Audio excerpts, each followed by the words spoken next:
κάποιες ερωτήσεις για την περίοδο της Χούντας. Μας έχετε δώσει μια φωτογραφία που είσαστε στην παρέλαση στα Χανιά. Πόσο χρονών είσαστε? Καταρχήν ήθελα να ευχαριστήσω για την πρόσκληση αυτή, για την συμμετοχή μου σε αυτή τη συνέντευξη. Να ευχηθώ καλή επιτυχία στο πρόγραμμα αυτό. Σε αυτή τη φωτογραφία ήμουν μαθητής, από ό,τι θυμάμαι, 5ης Δημοτικού, 5η και 6η μπαίνανε στην παρέλαση. Τώρα πρέπει να ήταν 25η Μαρτίου και δείχνει, είμαστε ας πούμε, περνάμε από τους επισήμους, τρίβουμε το κεφάλι μας και από πίσω είναι το σπίτι του στρατιώτη, λέγανε τότε, που έχει το πουλί, το έμβλημα της δικτατορίας, ας πούμε.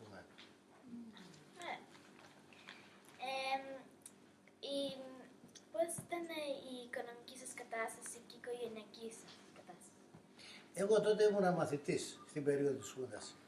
Από το 67 μέχρι το 74 ήμουν μαθητής από Δευτέρα Γυμνασίου, από Δευτέρα Δημοτικού μέχρι Δευτέρα Γυμνασίου. Και έτσι δεν θυμάμαι και πολλά πράγματα.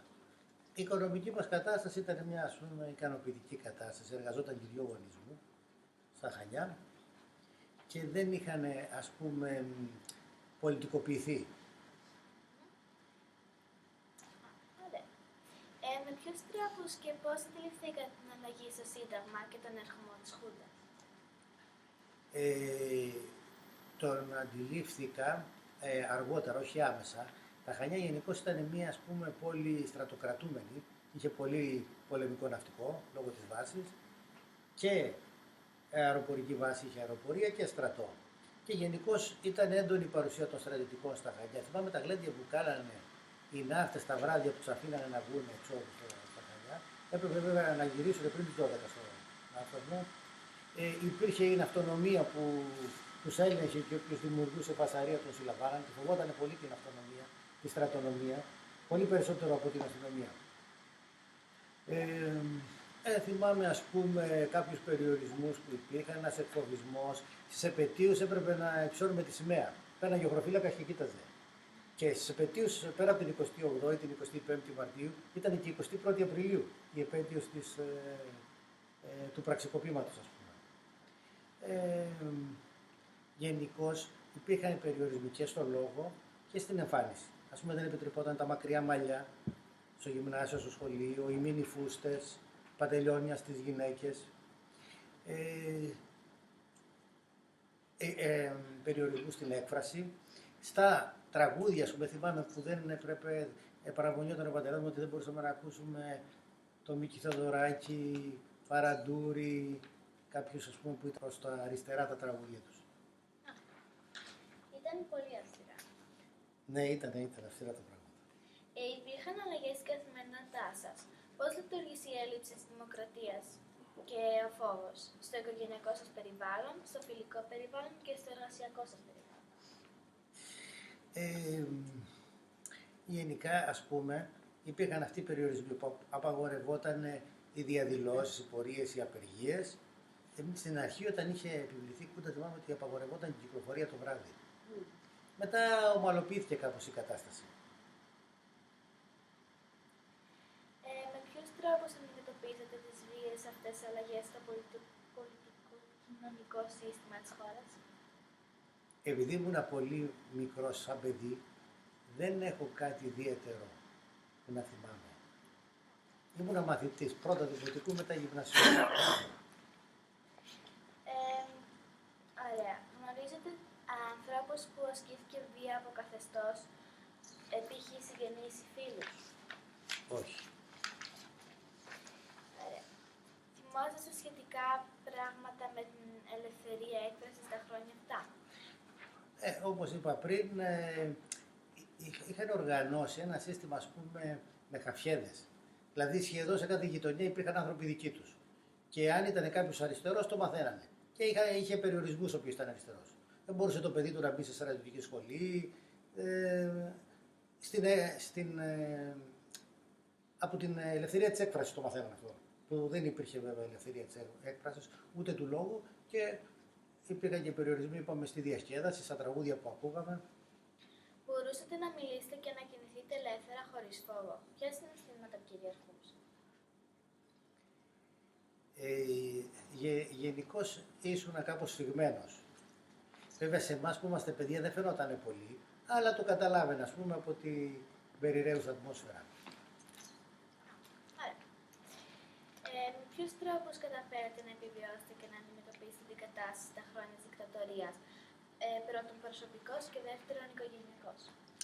Σε αυτό δεν θυμάμαι κάτι ιδιαίτερο να σου πω. Εντάξει.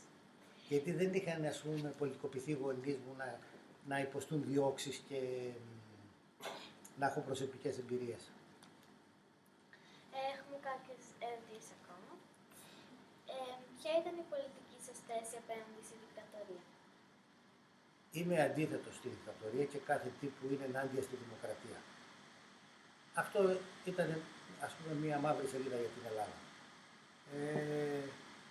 Δυστυχώς κράτησε 7 χρόνια, γι' αυτό λέει και 7 ετία, υποτίθεται ότι θα κάνανε εκλογές πιο σύντομα και επέφερε πολλά δεινά στην πατρίδα μας. Είχε και κάποια θετικά βέβαια, υπήρξε μια ανάπτυξη και οικονομική, τότε χτιστήκανε και, ας πούμε, και ο πύργος των Αθηνών, μεγάλες πολυκατοικίες.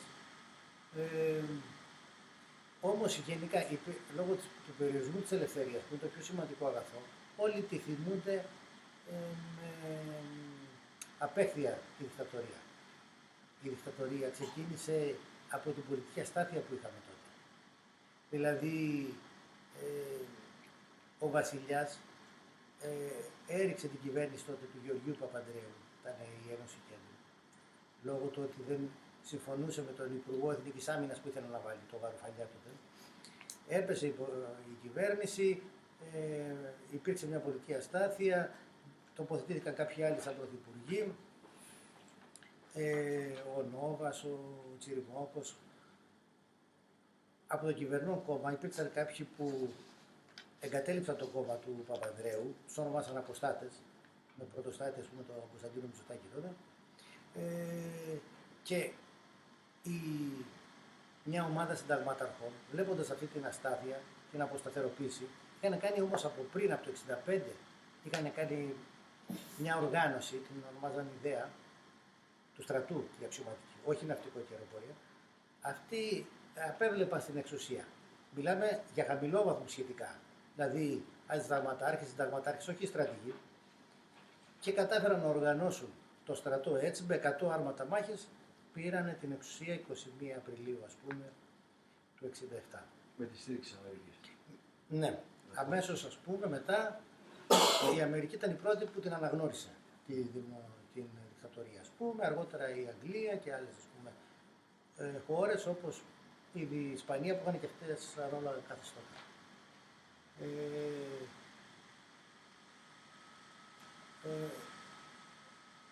Είχε το πρόσχημα, στη συνέχεια ο Παπαδόπουλος, αυτός ανέλαβε, ας πούμε, σαν πρωθυπουργός, από το πρώτο έτος προσπάθησε ο βασιλιάς να τη ρίξει τη Χούντα. Δηλαδή, η δικτατορία έγινε το Μάιο και κάπου τον Νοέμβριο-Δεκέμβριο έγινε το κίνημα του βασιλιά, το οποίο απέτυχε αυτό το κίνημα, τώρα θα λέω έτσι απλά με την κορίτσι, στο οποίο προσπάθησαν να βοηθήσουν σε αυτό το κίνημα και αξιωματικοί του ναυτικού. Το πολεμικό ναυτικό τότε ονομαζόταν βασιλικό ναυτικό. Δηλαδή είχε φυσικό προϊστάμενο το βασιλιά. Πάνω από τον αρχηγό του ναυτικού, τον υπουργό της Εθνικής Άμυνας, τον βασιλιά. Απέτυχε αυτό η κίνηση και έτσι ο βασιλιάς αναχώρησε από την Ελλάδα. Στη συνέχεια οι αξιωματικοί του ναυτικού θέλανε πάντα να απαλλαχτούν, γιατί δεν συμμετείχαν στην δικτατορία, θέλανε να απαλλαχτούν από αυτή τη δικτατορία και να δώσουν την εξουσία στο λαό.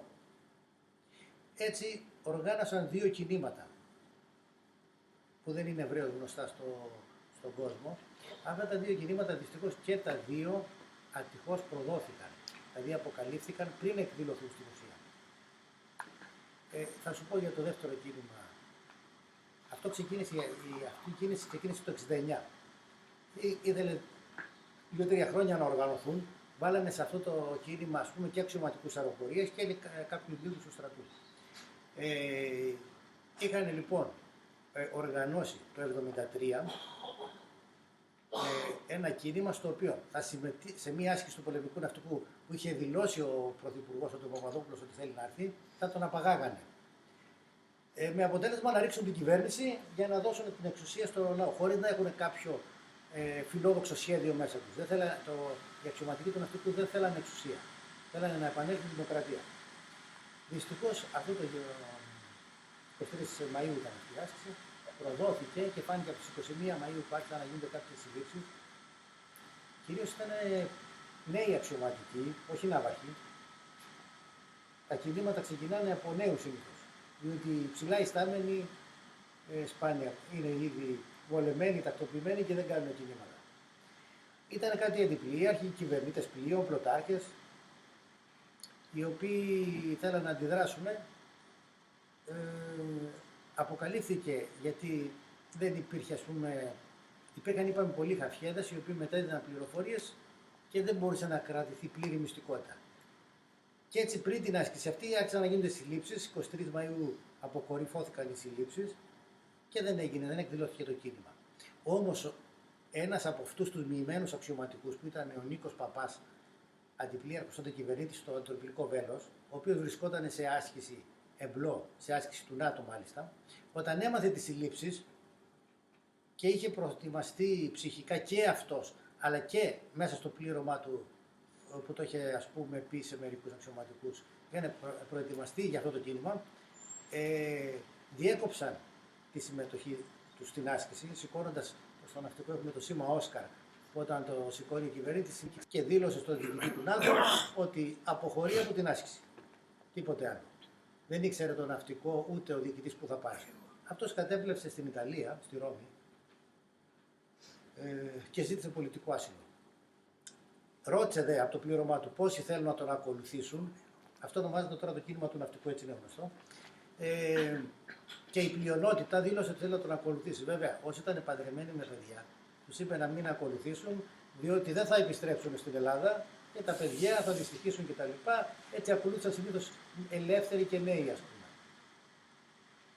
Το ναυτικό στη συνέχεια έστειλε άλλο πλήρωμα, η Χούντα δηλαδή, έστειλε άλλο πλήρωμα, το οποίο πήρε το βέλος από την Ιταλία και το επέστρεψε πίσω με όσους είχαν μείνει μέσα. Αυτοί τους έδωσε η Ιταλία άσυλο, παρέμεινε ένα διάστημα, μετά πήγαν Γαλλία, Αγγλία. Διεθνώς όμως έγινε γνωστό το θέμα της δικτατορίας στην Ελλάδα. Ήταν το πρώτο πλήγμα κατά της δικτατορίας. Φάνηκε ότι δεν είναι όλες οι ένοπλες δυνάμεις μαζί με τη δικτατορία. Η Χούντα βέβαια προσπάθησε να το μικράνει το θέμα, δεν έδωσε καμία δημοσιότητα, ενώ έξω φάνηκε. Και η κοινή γνώμη, πολλοί κόσμος ήταν κατά της δικτατορίας. Αυτό συνέβη το Μάιο του 1973. Στη συνέχεια βέβαια, τον Νοέμβριο είχαμε το Πολυτεχνείο, τους νέους οι οποίοι θέλανε και αυτοί εκλογές, θέλανε κάποιες ελευθερίες που δεν τους έδινε τότε η Χούντα. Τους είχαν κάνει μια πορεία, είχαν συγκεντρωθεί στο Πολυτεχνείο, τους ζήτησαν να διαλυθούν. Και αυτοί αντί να διαλυθούν ανακοίνωσαν ότι κάνουμε κατάληψη, που απαγορευόταν τότε, ας πούμε. Καταλήψεις, μην κοιτάτε σήμερα που επιτρέπονται, ούτε και σήμερα επίσημα επιτρέπονται, αλλά τέλος πάντων τα ανεχόμαστε. Τότε δεν μπορούσαν να το ανεχθεί η κυβέρνηση, κάνανε κατάληψη μια μέρα, δύο, ξεκίνησαν από τις 15 Νοεμβρίου, 16 δεν φεύγανε και 16 το βράδυ έβγαλε το στρατό, μην μπορώντας να τους διαλύσει, την αστυνομία ας πούμε, και το στρατό και μάλιστα και τα τάγκς που ήταν κάπως ακραίο. Τι να σου κάνουν τώρα οι φοιτητές με τα τάγκς, ας πούμε.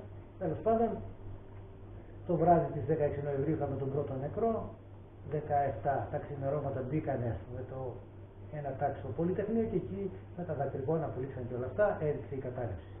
Αλλά αυτό ήταν ένα μεγάλο πλήγμα για τον Παπαδόπουλο. Μετά από λίγο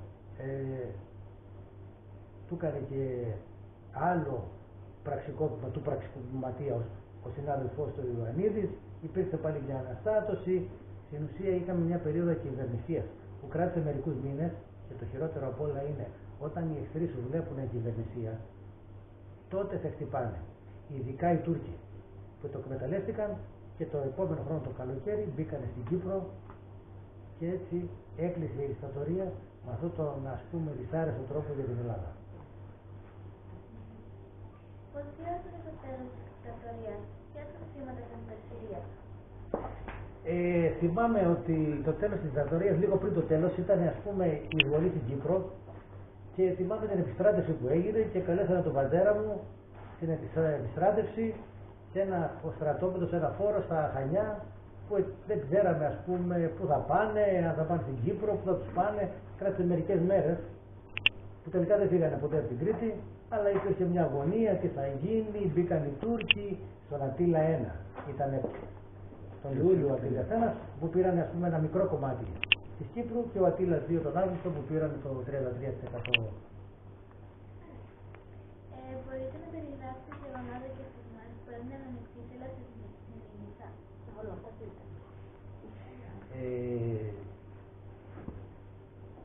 Αυτά τα μικρά βιώματα που είχα σαν παιδί, τους περιορισμούς, αυτά θυμάμαι που υπήρχαν και το στρατό των πολύ που κυκλοφορούσε στα Χανιά. Γιατί βιώματα ο ίδιος σαν μαθητής δεν είχα. Αλλά στη συνέχεια, υπηρετώντας το ναυτικό 35 χρόνια, που διάβασα, μου αρέσει ιστορία, ασχολήθηκα, είδα τη συμμετοχή του ναυτικού, αισθάνθηκα υπερήφανος που το ναυτικό ήταν κατά της δικτατορίας και μάλιστα τη συμμετοχή των πλοίων μας στην κατάληψη της Κύπρου, η ιστορία του Αρματαού Λέσβος που δεν την ξέρει πολλοί κόσμος, που δημιούργησε μεγάλο πλήγμα στις τουρκικές ενόπλες δυνάμεις. Είχαμε στείλει υποβρύχια που τα πέτρεψαν τότε οι Αμερικάνοι να φτάσουν. Είχαμε στείλει τα βομβαρδιστικά Α7 από τα Χανιά να πάνε να αποτρέψουν τους Τούρκους και αυτά τα γύρισαν πίσω οι Αμερικάνοι, τα ανάγκασαν να ρίξουν τις βόμβες στο πέλαγο και να επιστρέψουν στην 115 πτέρυγα μάχης. Την επιχείρηση νίκη στον Νοράτλας φύγανε 5 αεροσκάφη μεταφοράς προσωπικού, τα Νοράτλας, αντίστοιχα το ΑΣ-130 που έχουμε τώρα, τα οποία όταν φτάσανε στην Κύπρο λόγω κακής συνεννόησης δυστυχώς ευλήθησαν από φίλια πυρά, από δικά μας πυροβόλο, με αποτέλεσμα ένα να καταρριφθεί και τα άλλα να υποστούν ζημιές και αυτό που κατερρίφθηκε χάσαμε και πάρα πολλούς Έλληνες στρατιώτες. Όλα αυτά με διδάξανε ότι όχι μόνο πόσο κακό πράγμα είναι η Χούντα και η δικτατορία, αλλά κυρίως ο νούμερο 1 εχθρός μας για την Ελλάδα για μένα δεν είναι ούτε η δικτατορία, ούτε η οικονομική κρίση που έχουμε σήμερα, ούτε τους Τούρκους που θα πρέπει να φοβόμαστε. Ο νούμερο 1 κίνδυνο για την Ελλάδα είναι η διχόνοια που είχαμε. Και ενωμένοι αν είμαστε, θα είμαστε πολύ πιο ισχυροί και θα είμαστε πολλοί